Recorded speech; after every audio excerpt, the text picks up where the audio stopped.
Sveiki visi, mano vardas Vilius, aš esu socialinis darbuotojas, turiu alkoholinės priklausomybės ligą, alkoholio nevartoju 6 metai, aš būtent sakau alkoholinės priklausomybės liga. Nes mūsų visuomenėje yra daug visokių nuomonių, reiškia, apie žmonės, kurie nesaikingai vartoja alkoholį, kenkia, žinoma, savo pirmiausiai, bet ir kenkia visiems aplinkiniams, kas aplink juos yra. Todėl aš manau ir vyrauja tokia neigiama nuomonė apie šią būtent pabrėšiu ligą. Aš esu baigęs Vytauto didžiojo universiteto socialinių mokslų magistrantūrą ir šita liga visa jo reiškia eiga, visa simptomatika, aš tuom daug man teko apie tai skaityti, daug domėtis apie tai. Aš esu parašęs du mokslinius darbus, tai mano ir bakalauro, ir magistro diplomo baigiamieji darbai buvo apie ryšį su priklausomybės ligom. Taip, man šita tema yra aktuali, įdomi, aš ją domiuosi iki šiol. Taip, ir aš pradžiai norėjau papasakoti apie save. Viskas nuo pat vaikystės, kas reiškia su manim atsitiko. Kaip aš gyvenau, kaip aš gyvenu dabar, kas man padėjo ir iki šiol padeda išlikti blaivam. Tai aš pradėsiu nuo pradžių, nuo pat vaikystės, reiškia. Aš buvau toks vaikas, daug sirgau, labai toks pasiligojęs vaikas buvau. Ir to pasėkoje namuose, visas dėmesys buvo į mane, reiškia, visas dėmesys buvo, turiu vyresnį brolį, brolis gal iki šiol kažkokie jam išlikę neigiami dalykai dėl šitų, kad viskas reiškia į mane buvo, aš šitą taip suprantu. Čia turbūt daugiau dėl to, kad aš turėjau rimtų problemų su sveikata, su plaučiais turėjau ypatingai rimtų problemų. Ir aš toks buvau vaikas, neturėjau namuose nei atsakomybių, nei pareigų kažkokių, buvau į kaldrą kažkur suviniotas, ten padėtas, reiškia,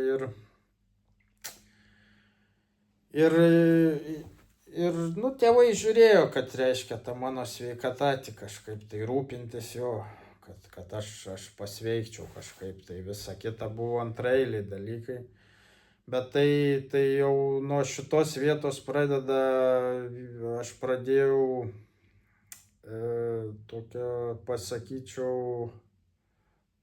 pradėjo vystytis tokios alkoholinės priklausomybės, kaip mano žmogaus charakterio tokie bruožai, reiškia, kad visas dėmesys turi būti į mane, viskas man turi būti, egoizmas, reiškia, tas savanaudiškumas, egocentrizmas, viskas nuo pat vaikystės, šitie yra. Akcentuoju būtent šitas charakterio savybės, kurios man formavosi, reiškia, tokiu būdu. Taigi to pasėkoje, kad aš daug sirgau, aš nelankiau darželio, Tėvai vėlgi nusamdė man kažkokią ten auklę, kai patys dirbdavo arba daug laiko praleisdavo pas močiutę. Vat ir aš ką prisimenu, kai pirmą kartą mane išleido į lauką tėvai, ten būdavo tie daugiabučiai, bendri kiemai ir buvo daug vaikų. Aš vat šiandien vat tą dieną aš prisimenu, vat šiandien po tiek metų. Reiškia, ir aš atsimenu, tam kieme stoviu ir tie vaikai kažką veikia ir niekas į mane nekreipia dėmesio. O to aš kaip sakau, aš buvau įpratęs, kad visas dėmesys man, į mane, reiškia. O čia reikia kažkaip pasimti tą dėmesį, aš nemoku to daryti ir aš blogai jaučiuosi. Ir tada kažkokia mergaitė atsinešė fotonuotraukų albumą, tai aš tas nuotraukas suplėšiau. O taip kažkaip bandžiau, reiškia, gauti to dėmesio iš kitų, iš aplinkinių, iš vaikų. Aišku, ką gavau, tai priešingą efektą, taip su manim vėlgi tas kieme niekas nenorėjo bendrauti, aš vėl vienas, reiškia, aš prisimenu, aš visą laiką vienas, iš manęs visi tyčiodavosi. Vėlgi čia labai svarbu pabrėžti, tas vienatvės jausmas, jis mane jau nuo mažų dienų, reiškia, lydėjo visą laiką. Vat visi šitie veiksniai, reiškia, ir dedasi prie to, kad vat aš susirgau vat šitą ligą. Taip, ir pradinėse klasėse aš irgi atsimenu, aš visą laiką būdavau vienas. Aš mokykloje neturėjau realiai beveik jokių draugų. Visi vėlgi tos patyčios visą laiką, aš visą laiką blogai jaučiausi viduje.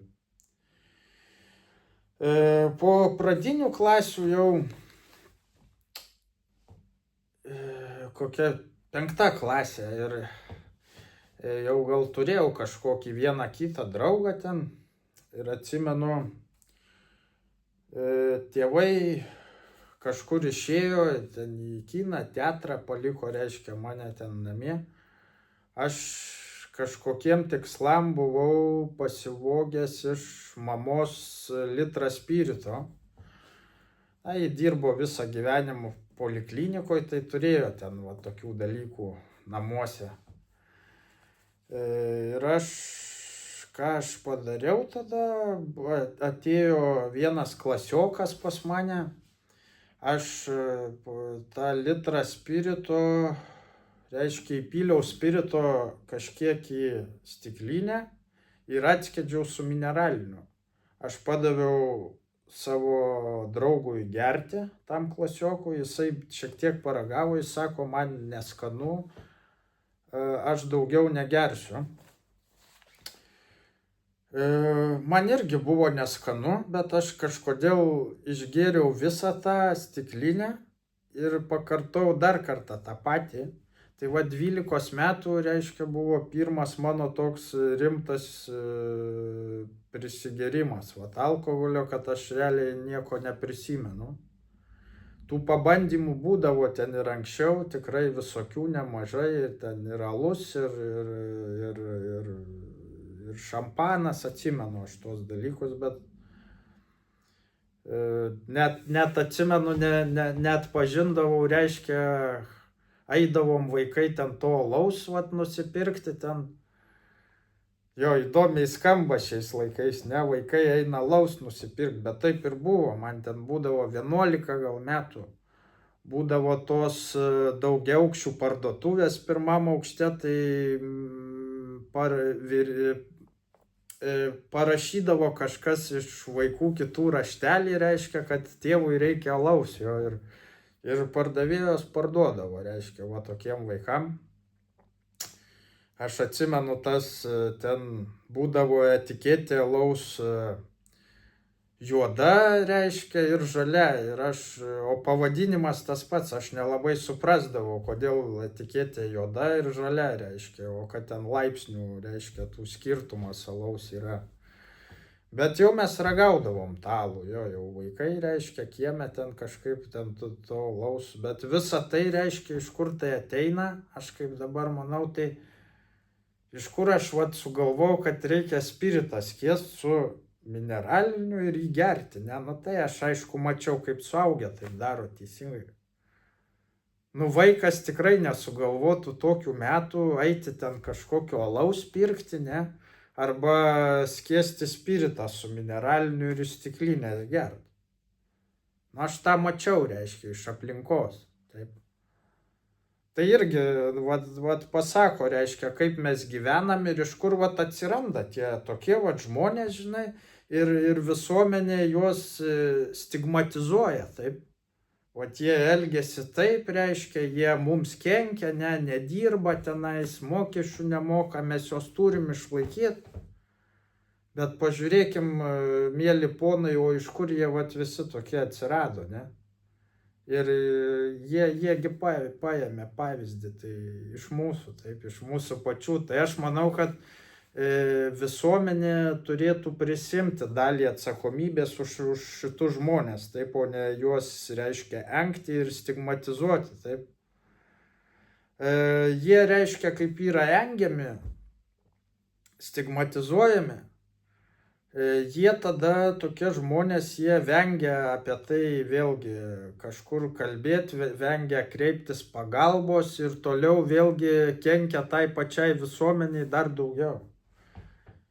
Ir susidaro toks užburtas ratas iš tikrųjų. Taip, bet aš jau čia nuklydau gal daugiau į priklausomybės ligų stigmatizavimą, taip, grįšiu vėl prie savo tos istorijos. Tai va, aš prisigėriau spirito pirmą kartą 12 metų. Ir ką aš tik iš ten atsimenu, kad mane ten kažkoks, aš ten pusiau be sąmonės ten ėjau per tą, reiškia, rajoną mūsų. Ir daug vaikų iš mokyklos mane va tokį matė kažkokį ten neaišku, jo. Ir kitą dieną mokykloje aš ką prisimenu, kad buvo tie vaikai, vat, visi, kas mane matė, prie manęs, reiškia, kitą dieną priėjo ir pradėjo ten mane kalbinti, vat, kaip tau ten vakar buvo, ką tu ten veikėjai ir aš, vat šito man visą laiką trūko, ne, vat tos geros emocijos, dėmesys visas į mane, reiškia, man šito reikėjo, nes tai iš vaikystės, kaip aš ir minėjau, buvo tas atėję, ne. Ir tada susiformavo, sakyčiau, toks iškreiptas suvokimas apie aplinką, apie pasaulį, ne, vaikui, kad reikia gerti, kad turėtum draugų. Taip, ir man tas gerimas visą laiką patiko, kaip tik pasidaigydavo progą, aš visą laiką išgerdavau ir tų progų ir pradėjau ieškoti, jo taikytis, reiškia, prie situacijų kažkokių, nes, nu, vaikas ten daug pinigų, nei tų progų, reiškia, ten daug, o aš tas progas pats pradėjau kurt kažkaip tai. Va ir vėlgi išgėrus dingdavo visos baimės, kompleksai, vienatvės jausmas, todėl man tas alkoholis patiko, vėlgi draugai, pažįstami, visa tai, ko man trūko, reiškia, aš gaudavau per alkoholio vartojimą.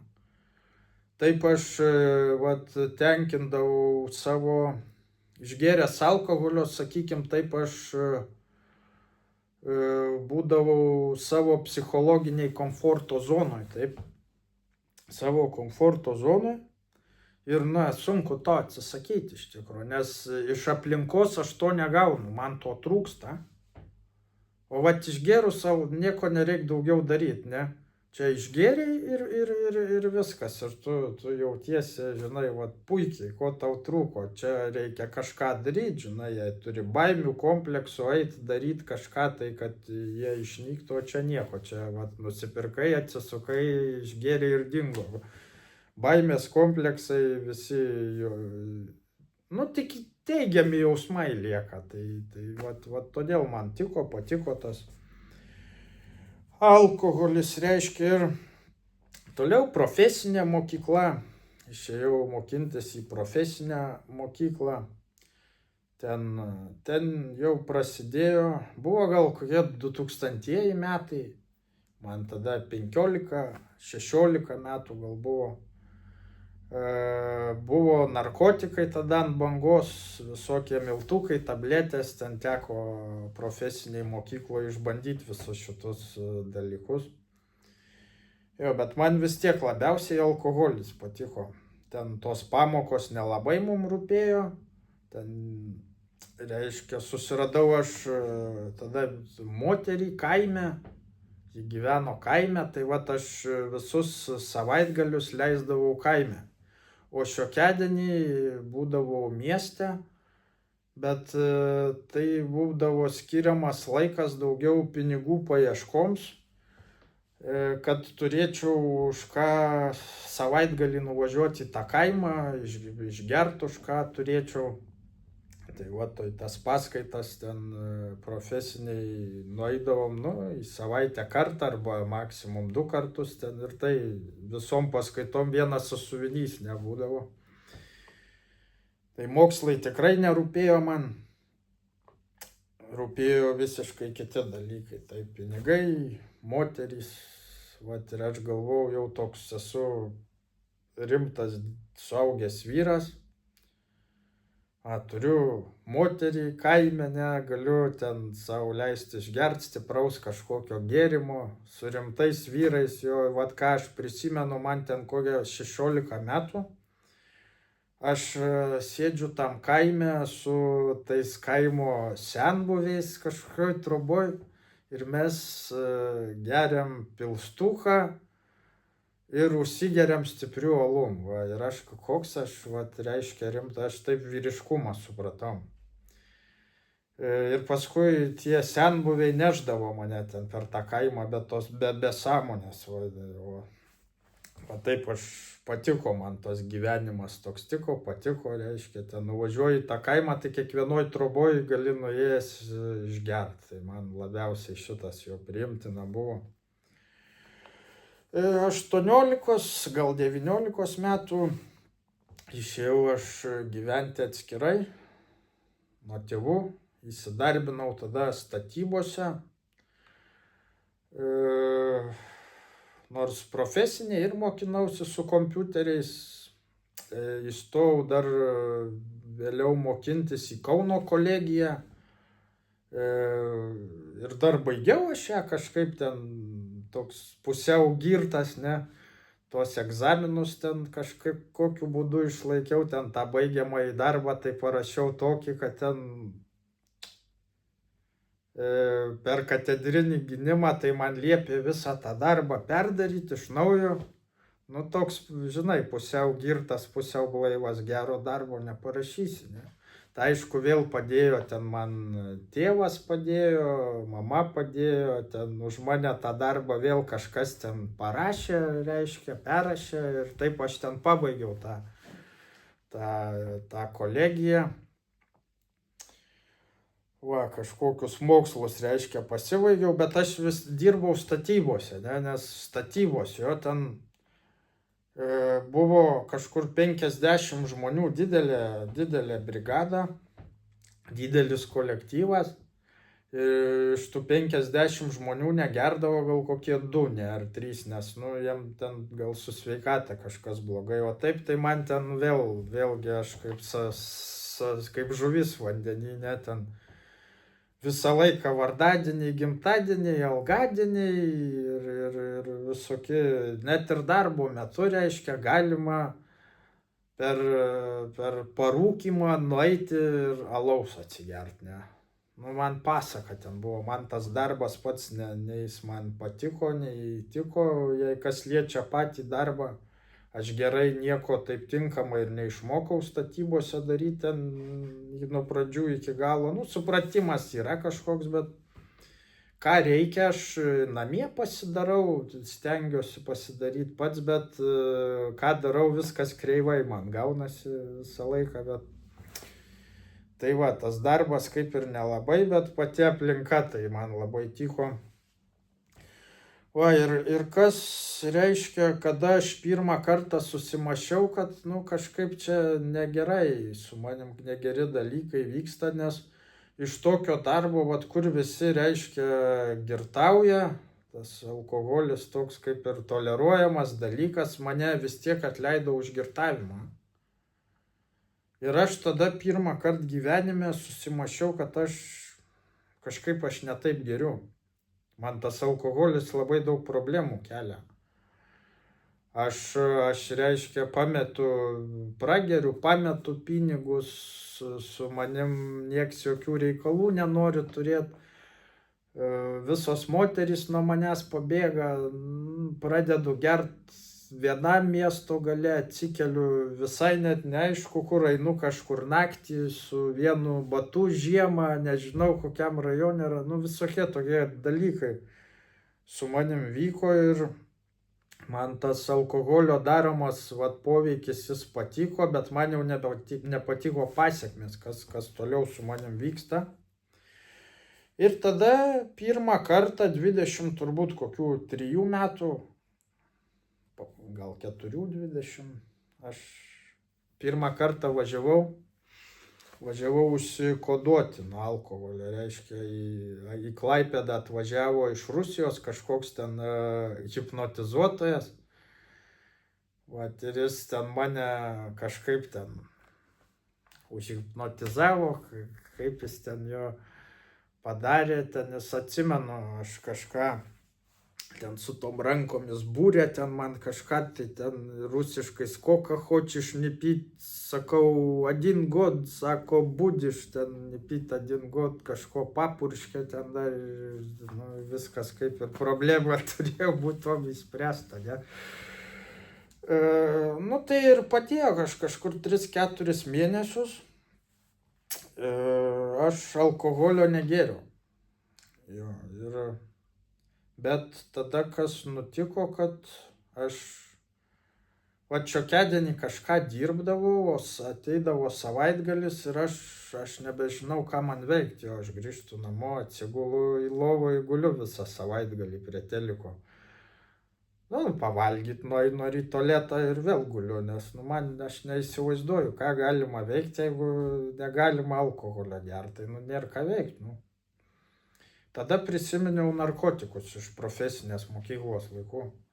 Ir tos 3-4 mėnesius aš kiekvieną savaitgalį būdavau taip, nu, toks, nuotaika gera, tokia, miego nesinori, energijos yra, galima, klubai visokie ten, visokie draugai, kažkur judam, kažką veikiam, ten fainai, nu tai, tie visokie,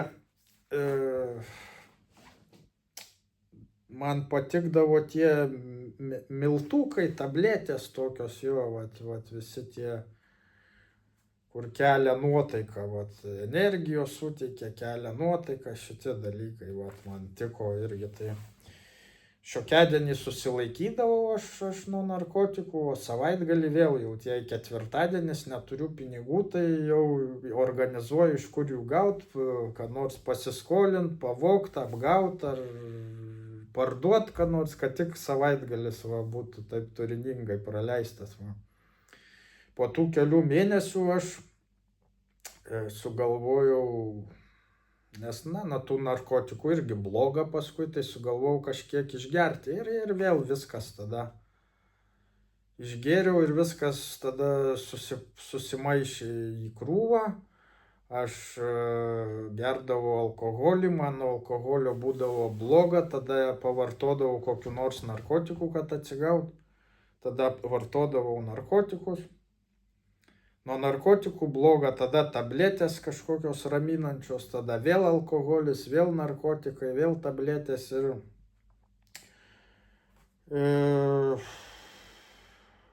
man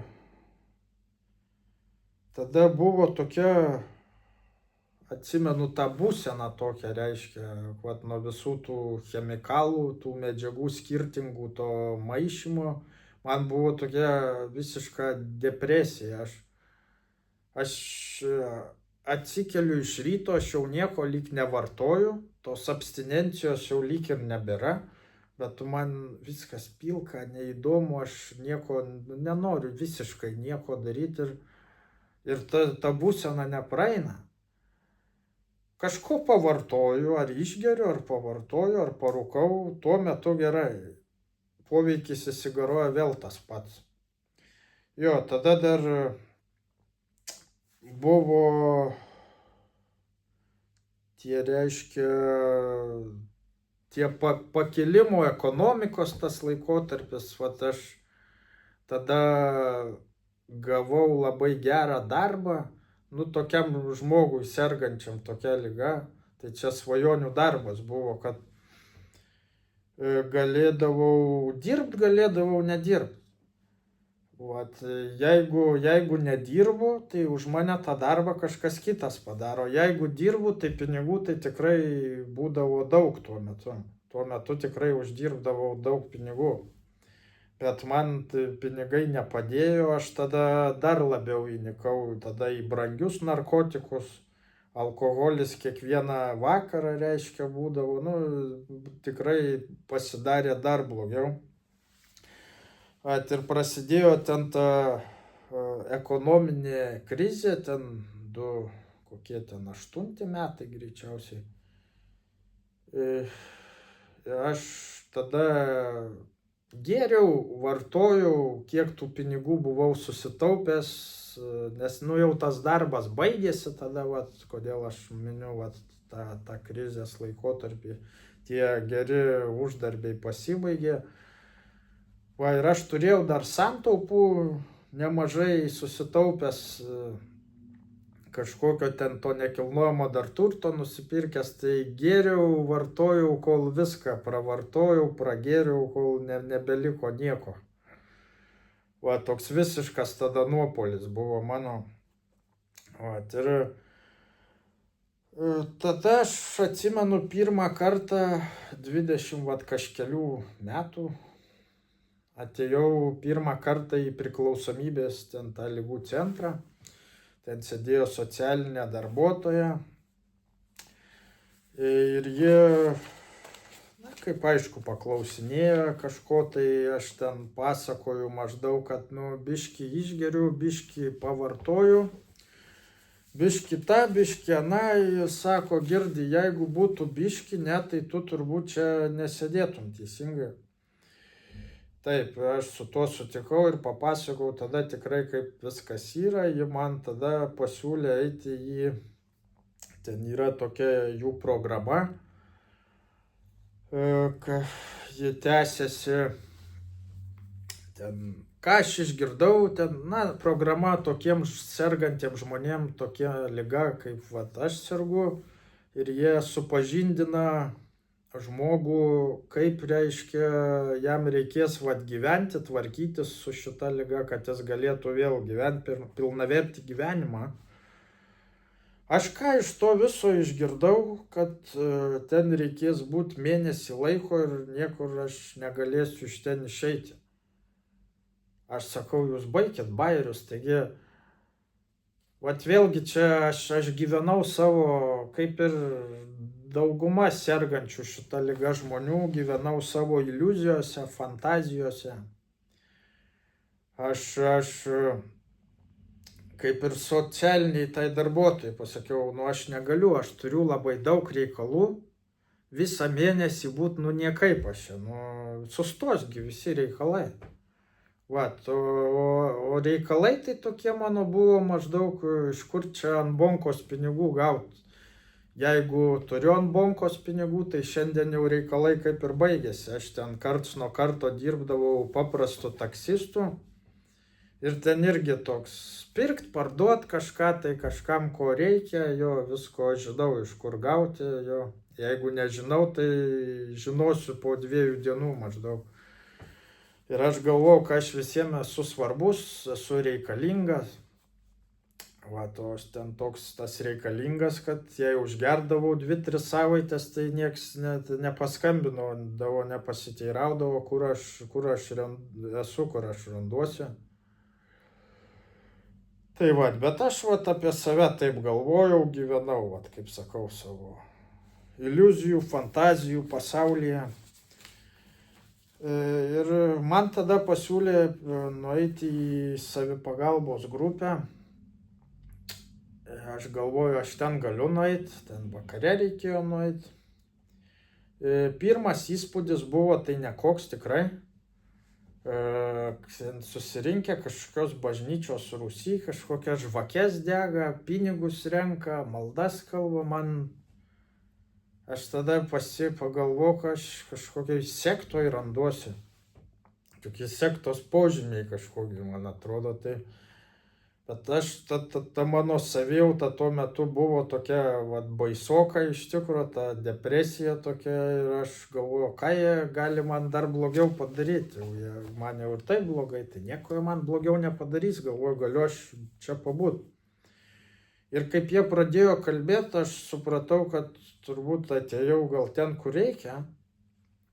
Nes iš tų jų pasakojimų aš visur išgirsdavau, kad ir man tai buvo, ir aš taip jaučiausi. Visur save atpažindavau, supratau, kad tie žmonės, jie supranta, apie ką jie kalba.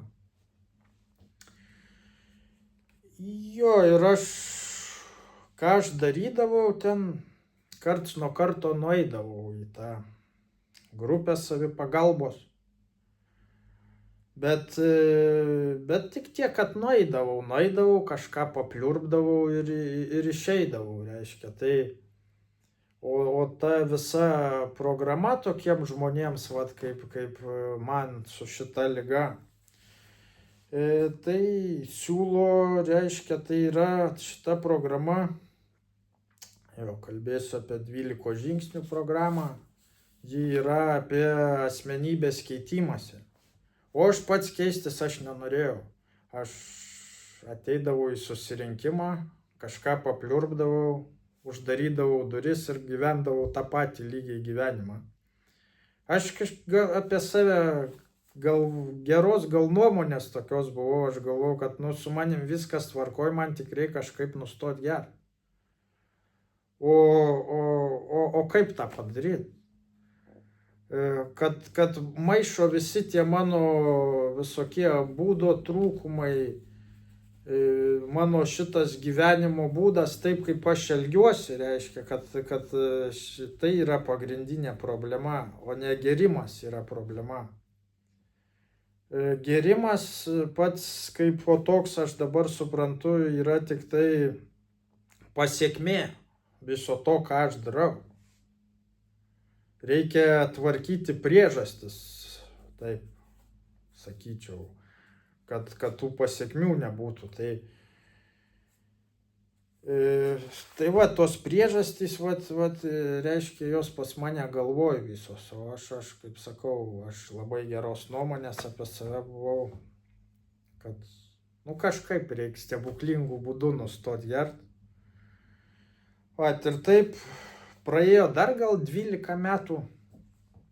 Aš per tą 12 metų turbūt teko visur man pabuvot, kur kas susiję su šita liga, kur kažkoks gydymas yra už pinigus, ne už pinigus, tradiciniai būdai, netradiciniai visi. Visokie priklausomybės ligų centrai, detoksikacijos klinikos, reabilitacinės bendruomenės. Kodai, torpedos, viskas, tie netradiciniai gydymo metodai, pas egzorcistą važiavau, paskui galvojau, gal man Dievas nepadeda, gal velnias man padės, tai pas raganą važiavau, bet ir vis tiek pas mane būdavo taip, aš maksimum mėnesį blaivas, vėl 3 mėnesius girtas. Taip tęsdavosi pas mane ir daug metų taip praeidavo. Aš ateidavau, gerdavau kelis mėnesius, vėl pradėdavau kažką tvarkytis, ateidavau į tą savipagalbos grupę ir vėl tas pats ir vėl viskas iš naujo. Tai ir paskui man jau viskas kažkaip nusibodo, čia tas toks bėgimas nuo savęs ir aš pagalvojau, kad reikia kažkur man išvažiuoti, gal iš tos Lietuvos, aplinką reiškia pakeisti. tada atsirado galimybė išvažiuoti į Angliją. Aš pagalvojau, labai gerai tenais, labai gera vieta, reiškia, sala ten, aš nieko nepažįstu, bijosiu ten taip daryti. Ir ką aš atsimenu iš tos kelionės, kad mes su tuo žmogum gėrėm jau prieš kelionę visą į tą Angliją. Nes, tas žmogus ir turi problemų, akivaizdu, kad dar didesnių su girtavimu negu aš. Tokį suradom, ne, tai. Vat aš atsimenu, mes jau prieš girtavom kurį tai laiką, važiuodami tą mikriukį girtavom ir nuvažiavus ten aš jau iš pradžių taip stengiausi, taip sakant, saikingai, ten šiek tiek išgerti, ten eiti kažkokį, kad darbą galėčiau nueiti. Bet tai tęsės neilgai, aišku, tai. Ir vėl tas pats ten, toj Anglijoje viskas vyko, taip tęsėsi iki tol, kol aš likau paprasčiausiai gatvėje, be pinigų. Ir turbūt ten ir būčiau pasilikęs toj gatvėje, bet papuoliau tada į ligoninę. Ir kažkaip prisiminiau iš Lietuvos tėvo numerį, tėvo numerį telefono, paskambinau, jis man atsiuntė pinigų ir kad aš galėčiau grįžti į Lietuvą. Atsimenu, atvažiavo tas mikriukas, aš jau turėjau ten iškart vėl ten to vietinio sidro nusipirkęs. Vėl sidro to ir važiuodamas atgal, aš vėl toliau atsimenu, kad pragėriau visą kelią. Jo grįžęs atgal jau į Lietuvą, nuvažiavau tada į Vilniaus ten priklausomybių centrą. Vėlgi ta programa, ten vėl kur pasakojau, mėnesį laiko reikia būti, tai jau buvo 4. kartas, kaip aš einu į tą programą. Vilniuje vėl aš ten pabaigiau tą programą ir kažkaip nusprendžiau vėl pabėgti nuo visko, pasilikti Vilniuje gyventi. Ir vėl aš ten susiradau kažkokį darbelį ir tas truko vėl neilgai, kad aš atsimenu grįžtų po to darbo toks pavargęs, piktas. Ir kažkas ten iš tų pažįstamų turėjo žolės parūkyti, ne? Ir vėl viskas prasidėjo man iš naujo, aš parūkiau žolės, vėl gėriau alkoholį, kol atsiradau vėl Kaune. Ir vėl viskas tas pats ir nieko naujo, vėl tie girtavimai, vartojimai. Ir paskutiniai keli mano girtavimo metai, tai aš, kaip sakau, pasidariau toks nuolatinis psichiatrinių ligoninių gyventojas. Aš gėriau tik gerdavau stiprų alkoholį, ten kokias 2-3 savaitės nieko nevalgydavau, nusilpdavo visiškai organizmas. Atsimenu, net iš lovos nebegalėdavau atsikelt, net į tualetą nueiti, reiškia, gamtinius reikalus lovoje atlikdavau. Ir atvažiuodavo dar tėvas arba ateidavo kaimynas, įpildavo dar man į stiklinę degtinės, kad aš kažkaip atsikelčiau, nueičiau nusipraust ir mane iškviesdavo greitąją pagalbą, nuveždavo į psichiatrinę ligoninę. Ligoniniai ten atstatydavo ant tų lašelinių, raminančių tablečių, mane kažkiek fiziškai atstatydavo. Ir būdavo, kad mane išleidžia, aš tą pačią dieną būdavo vėl prisigerdavau, išėjęs ir po kelių dienų mane vėl rasdavo kažkur gulintį be sąmonės. Kažkas iškviesdavo greitą ir vėl mane į psichiatrijos ligoninę nuveždavo. Ir taip aš keliaudavau iš vienos ligoninės į kitą.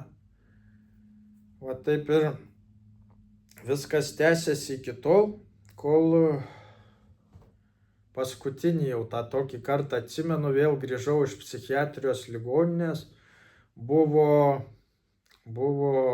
ten didžiosios tos metų šventės, vienas nenoriu namie būti, nes vėl prisigersiu, vėl į ligoninę tą išvežu. Nuvažiavau pas tėvą tada ir tėvas priėmė mane, aišku, ir tada man kilo vėlgi mintis, galvoju, didžiosios šventės, tai, ką aš čia sėdėsiu, reikia kažkaip, ir man pašvęst.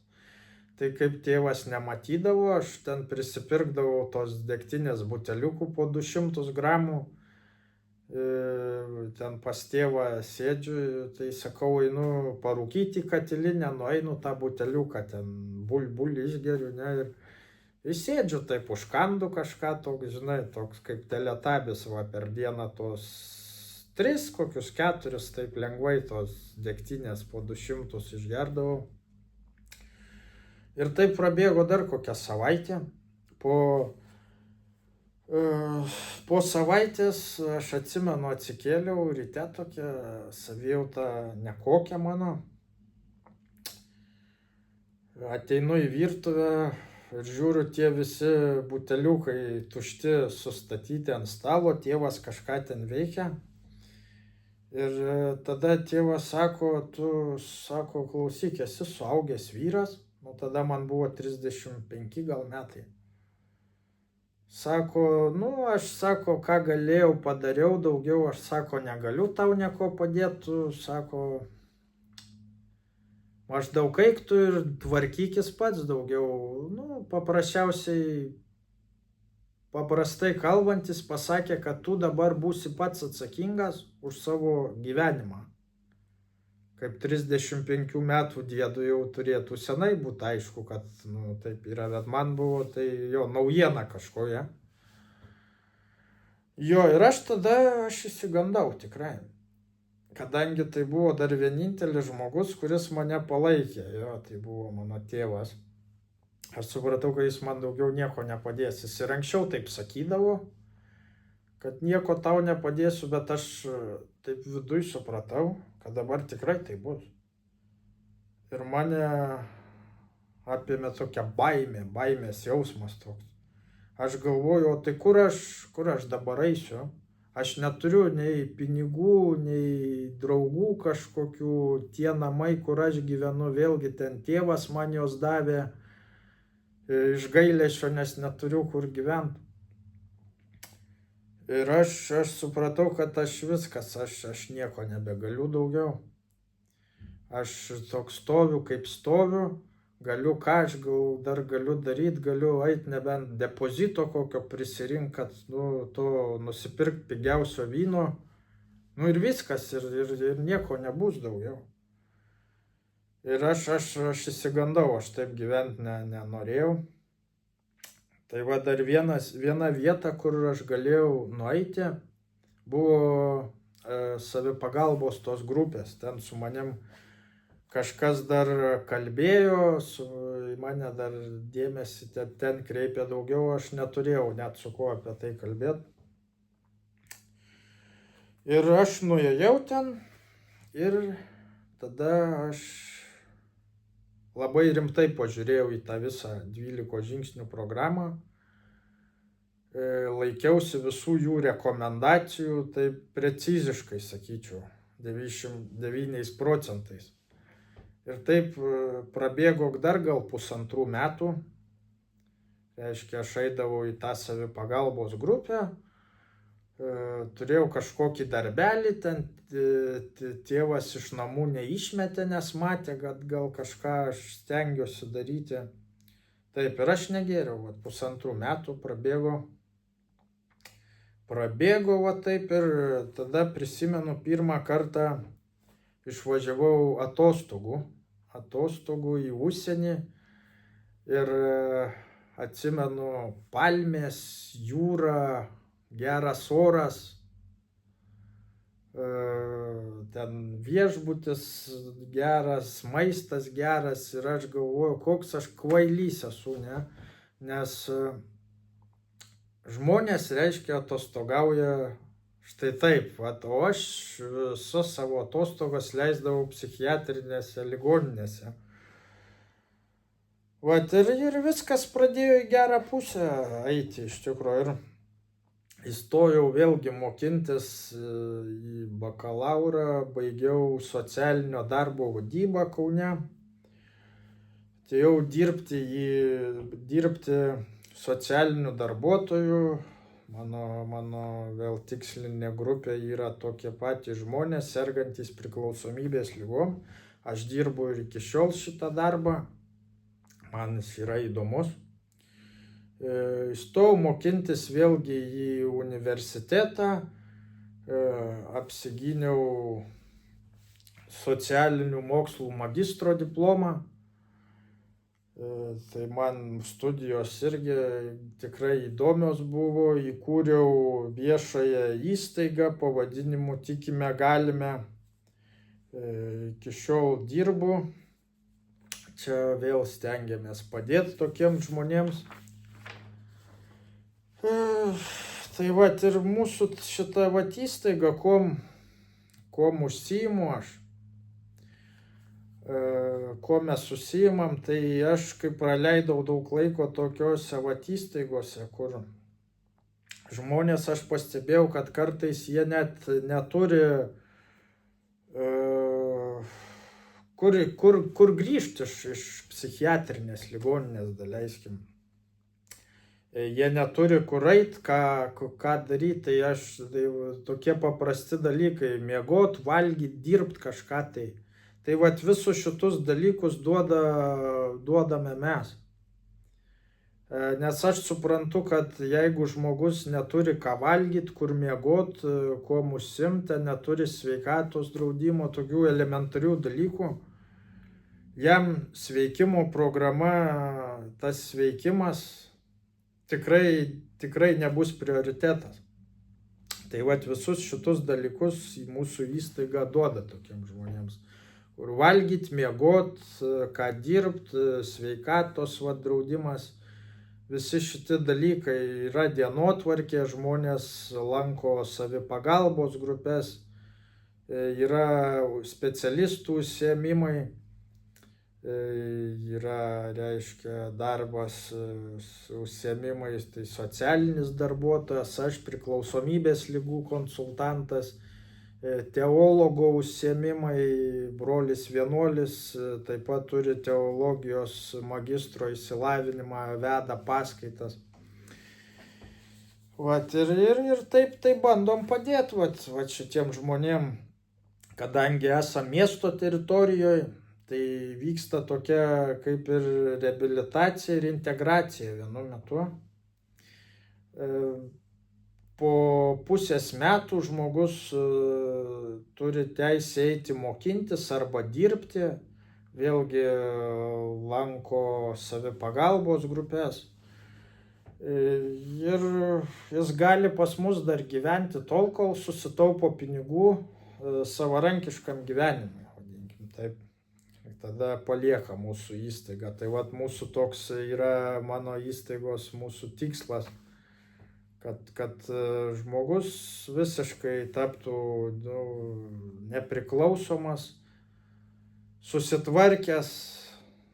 Tai yra, pareigingas pilietis, taip, turi darbą, turi savo būstą, moka mokesčius, šeimą turi. Tai vat ir tokių yra pas mus žmonių, kad jie viską pabaigė, išėjo, tvarkingai gyvena. Džiugu man juos matyti, tai aš suprantu, kad aš dirbu ne kažkur į tyrus, ne, o kad yra rezultatas kažkoks apčiuopiamas. Man tai tikrai įdomu ir aš prasmę matau šitam darbe. Taipogi konsultuoju privačiai, taikau mokslinius metodus, katros išmokau, apie katros mokinausi universitete, kartu su savo asmeninė patirtim. Apie mokslinius metodus kalbėsiu tolesniuose savo video, kas tai yra, kaip aš tai taikau, kaip tai padeda žmonėms. Taikau pradinę intervenciją su šeimos nariais, konsultuoju šeimos narius atskirai, esant reikalui atvykstu pas klientą į namus, vadinu klientą, čia jau taip socialinio darbo toks terminas. Tai paprasčiausiai klientas tai yra tas žmogus, katras turi šitą problemą, serga šitą ligą, tai galima pas jį atvykti į namus. Visada kažkokią išeitį randam, iš tikrųjų tik reikia tik noro ir pastangų. Tai ačiū, kad skyrėte man savo laiko, mūsų kontaktus matote apačioje ir iki kito susitikimo. Geros visiems likusios dienos.